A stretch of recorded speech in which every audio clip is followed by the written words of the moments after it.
Ra'iisul Wasaare Ku-xigeenka Dowladda Soomaaliya Mudane Cumar Carte Khalid ayaa soo gaaray magaalada Kismaayo ee xarunta gobolka Jubbada Hoose waxaana garoonka diyaaradaha magaalada Kismaayo ku soo dhaweeyay madaxweyne ku-xigeenka koowaad ee Jubbaland Maxamuud Sayyidan iyo labada aqal ee baarlamaanka Soomaaliya soo dhaweyn kadib Ra'iisul Wasaare Ku-xigeenka iyo madaxweyne ku-xigeenka ayaa warbaahinta kula hadlay qaybta nasashada garoonka diyaaradaha magaalada Kismaayo waxaana hadalka ku horeeyay madaxweyne ku-xigeenka oo hadal soo dhaweyn ah ka sheegay goobta Ra'iisul Wasaare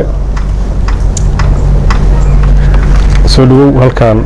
waxaa kugu soo dhaweeyey xildhibaanadii labada gole ee federaalka ee nasiibka u yeeshay dhawaan inay lagu doorto Kismaayo iyo madaxdii dowlad goboleedka Jubbaland siyaasiyiin ururada bulshada soo dhaweed baan ugu faraxsanahay booqashada aad noogu timid oo kugu hambalyeynayna doorashada dhaweed oo adigana aad ku guuleysatay kursigii golaha shacabka baarlamaanka soo dhawow waa Dowladda Soomaaliya ayaa isagana ka mahadceliyay soo dhaweynta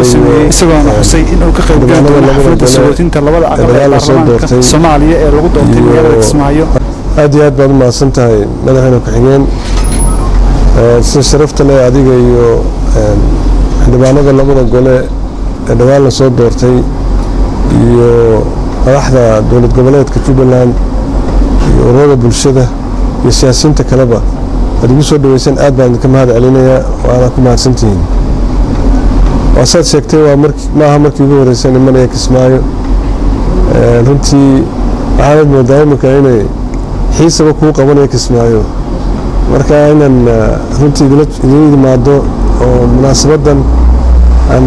caawa ka dhacaysana aan kala qayb galo anigana sharaf weyn bay tahay marka insha Allah taala